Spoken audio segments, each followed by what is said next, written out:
What's up? It's Marco, Sage of Soccer, and after the US men's national team roster was released yesterday, I saw a lot of talk about people who weren't on the team. Not really snubs, but more just wondering why they weren't there. Guys like Miles Robinson, a certified starter for the national team, not in an MLS only camp. Djordje Mihailovic after his great season. Daryl Dike.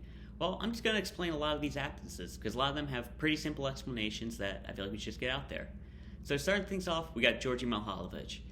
He had a great season in Montreal after transferring there from Chicago, and what's more impressive is the manager who recruited him, Thierry Henry, didn't end up staying. So he went to a new team with a manager that didn't recruit him, and he had a great campaign.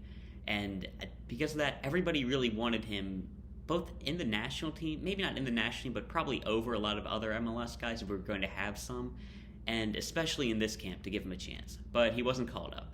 And the reason for that is actually probably more of a positive, and that is he's on trial at Bologna, a Serie A club at the moment.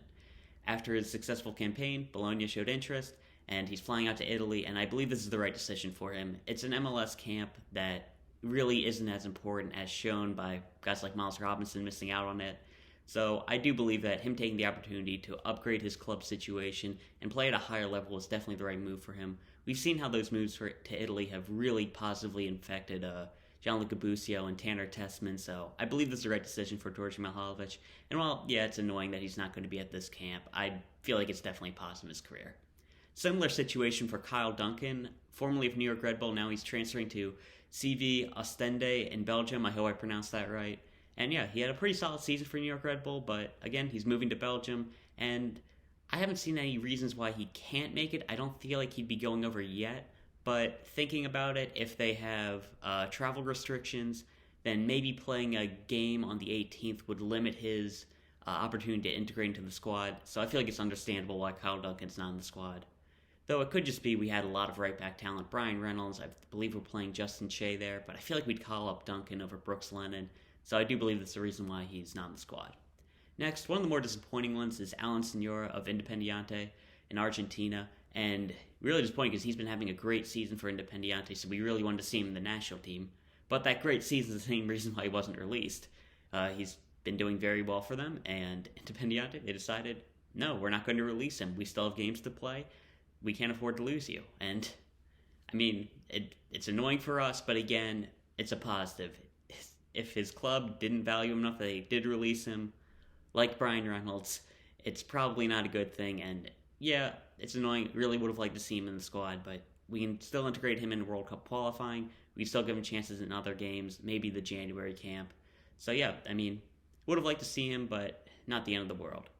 Now go on to the other guys, and Miles Robinson, probably one of the more interesting cases because he's a certified starter for the national team. And in an MLS-only camp, he was one of the guys that we really expected to see. But the reason why he's not in the squad is actually pretty simple, and it's that he's just being rested. I mean, Miles Robinson had a very long campaign. It started earlier than a lot of MLS players due to the CONCACAF Champions League. I believe Atlanta was in it. And then he had played the full Gold Cup. He was a fixture for Atlanta throughout the season. So yeah, I mean, you can understand him getting the rest, especially with World Cup qualifying, all that. So I feel like it makes sense.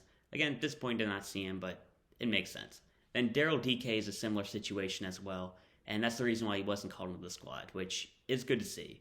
Now, I had thought that this could mean a move for him was coming because of the similar situations with Djordje Mihailovic and Kyle Duncan, but that doesn't appear to be the case. Though he is linked with a lot of transfers. Crystal Palace is a big one that I see him constantly being linked with. But yeah, Daryl Dike, it's basically just he's being rested. And if you look at the timeline of his career, it makes sense. I mean, Daryl Dike, he got drafted out of college, and then he went into the MLS season. Well, they had that lockdown for the MLS back tournament. But MLS back tournament, finish out the MLS season. Then he transferred to Barnsley. Then he came back to Orlando, had the Gold Cup where he played through injuries. And yeah, a lot of playing for Daryl Dike. So I feel like the rest does make sense. And considering we've already played him through injuries, I feel like that's a bit of guilt, part of the reason why he's not called up. But it makes sense, and if this helps him get a move to Europe, that's definitely good. I feel like Orlando's going to have to lower their price tag for him. But yeah, a pretty good decision for Daryl Dike, I think. Similar situation for Sebastian Lletget and Paul Arriola. When I noticed they weren't on the roster, got a bit excited, but once I noticed everybody's being rested, yeah, that's the same case for them. Sebastian Lletget does have some trade rumors, not transfer rumors. He might go to, I think New England was the team I saw him linked with, but LA Galaxy, they might want him out because, yeah, he's not exactly doing well for them, but we're going to continue to call him into the national team.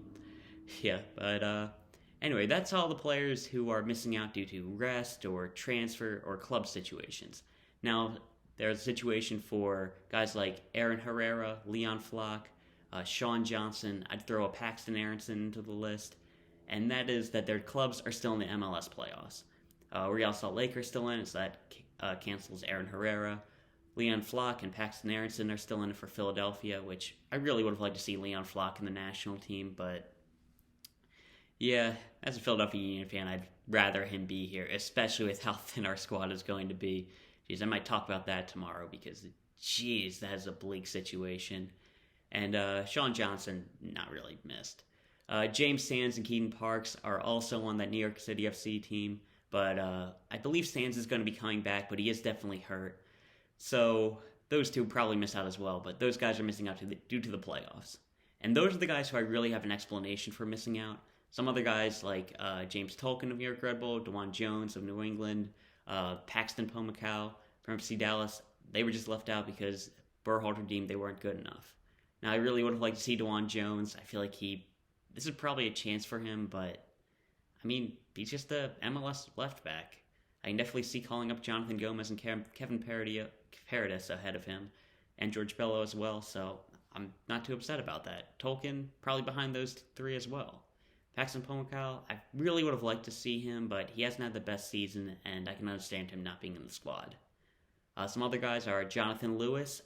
He might be done with the national team, which, I'm not going to celebrate him losing his career, but it definitely helps the national team. Similar with Brad Guzan, probably don't see him getting called up again.